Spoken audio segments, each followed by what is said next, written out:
All right. Good afternoon, good evening, hello, and good morning where some people are. We are having a 12 days of giving campaign, and we are giving the gift of freedom. We are sharing stories of women educators who took the leap, made a decision, and got themselves free.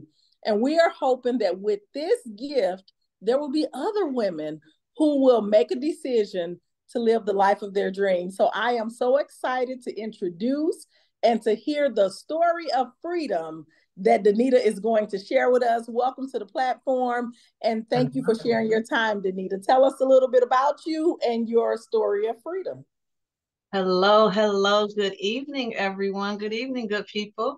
Again, as Dr. DeVos has shared, my name is Danita Turner. I am the founder and lead facilitator of Manifest Education Solutions Group. And what we do is we help create healthy work environments. We help to reduce stress and toxicity, improve emotional intelligence for leaders in education, to reduce overwhelm, stress, burnout, by hyper focusing on self-care and adult social emotional learning.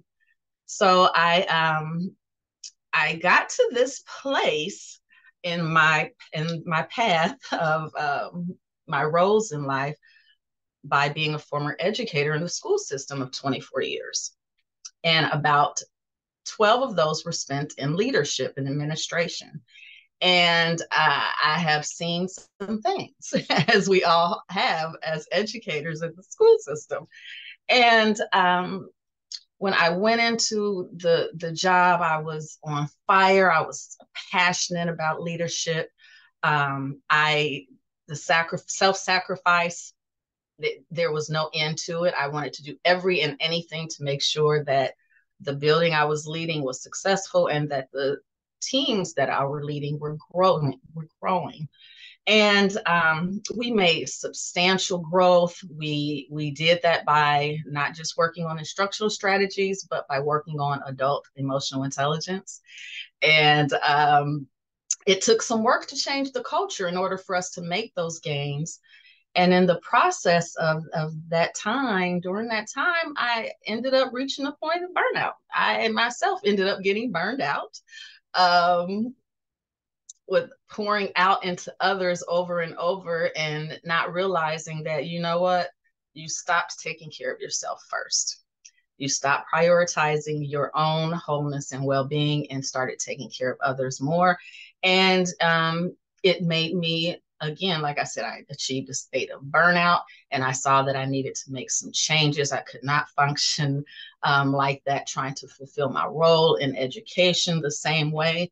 So I saw a need. I saw a need amongst other women in education who were struggling with fulfilling their role with the same passion that they started with in the beginning. They struggled with fulfilling their leadership role um, at peace and being able to leave the building feeling the same joy that they had when they first started.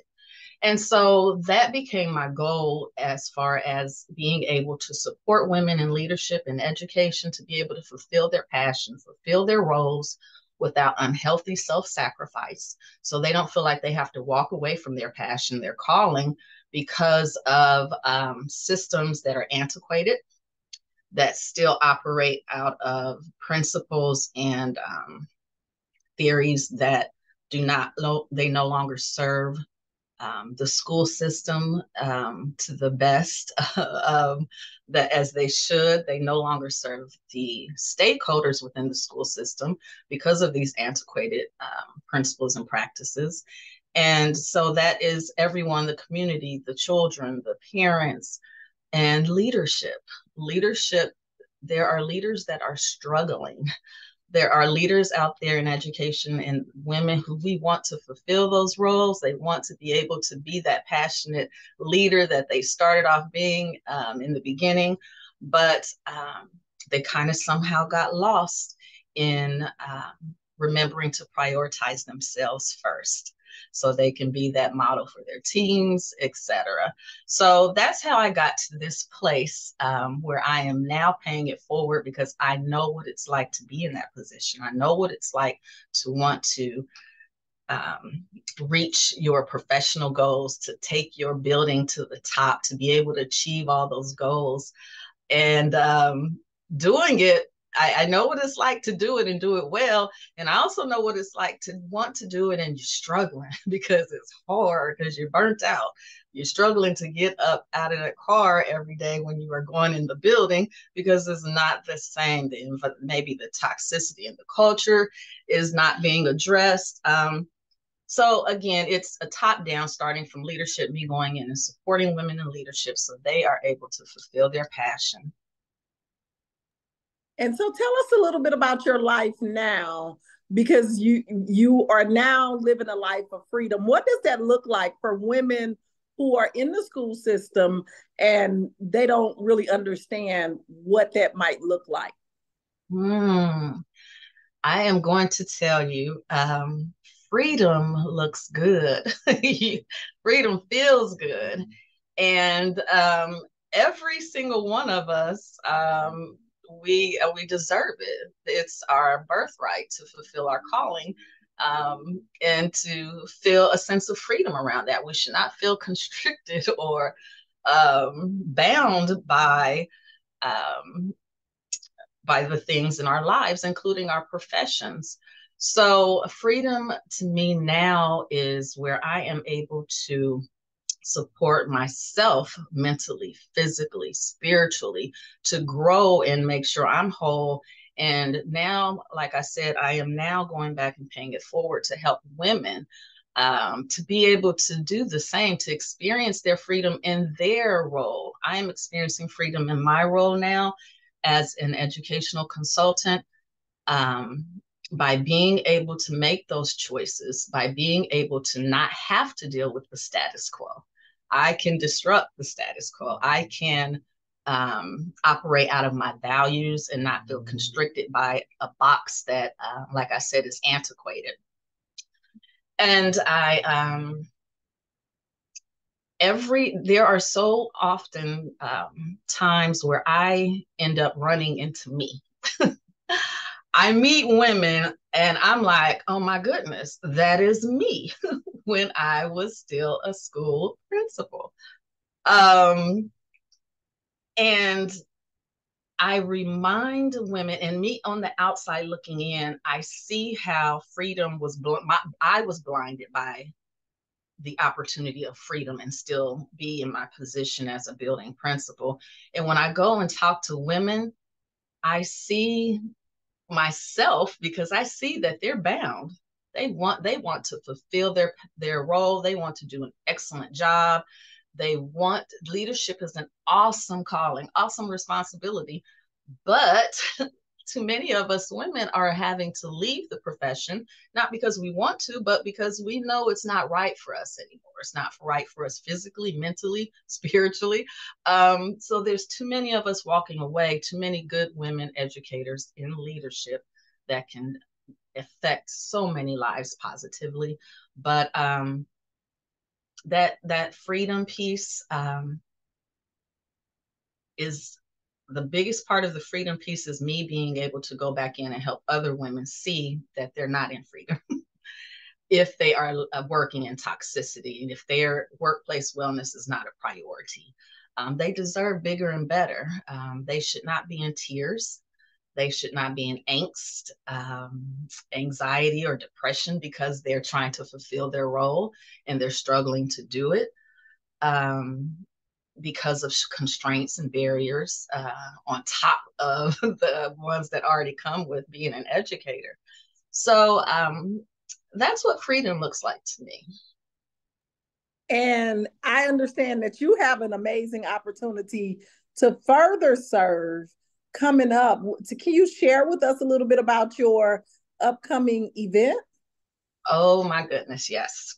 So this Saturday the 16th, we have our Burnout to Brilliance Leadership Wellness Summit. It starts at 9 o'clock to 4:30 p.m. We have a panel of expert speakers. They're authors, they're educators, they are from the medical profession, and they are coming on board to share with everyone tools and actionable strategies to be able to tap into their emotional intelligence, be able to do some actionable planning with their lives to make sure that they are being able to use the tools and strategies that we offer and that they may already have, but being able to use them with greater efficiency to help them avoid burnout, to make sure that they are brilliant in their leadership, and not feeling like they're dulling or dimming out. So that is this Saturday. We have the Dr. Chanel DeBose, who will be speaking to us about midlife dreaming and steps to clarifying our dream life. We have David Karen, who will be talking with us about emotional optimization, emotional intelligence, and tapping into that to avoid burnout. We have Whitney Wiley, who is going to be sharing conquering burnout strategies for prevention and transformation. Michael Dermer, who is going to share about competing in a hyper-competitive world. Dr. Christy Taylor, Blueprint for Preventing Burnout and Emotional Intelligence. If you're hearing emotional intelligence a lot, because that's a major key as far as our wellness and being able to model that for our teams.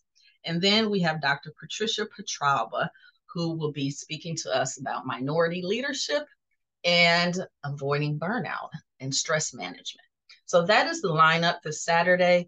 You can, my Facebook page is Danita Turner Manifested Solutions, or on Instagram, you can catch me at Danita Turner Manifest Solutions. And there's a link there for you to join.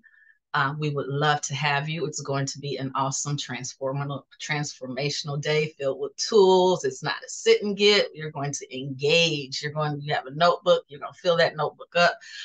We're going to have you working through some things so you can help set your 2024 year up in leadership right. You can set it up where you're starting off strong. You have a framework. You already have in mind what your goals will be for the 2024 year as it relates to leadership and wellness. All right, that's an amazing lineup. And if nothing else, y'all know I'm going to come and I'm going to bring the thunder, because, I want everybody to live the life of their dreams. But that really does sound like an amazing lineup and some really great people who are going to give some really great strategies and tips. And I'm definitely looking forward to it. I'll also include the information in the bottom of the comments so that people can easily link to it as well. But folks, come on.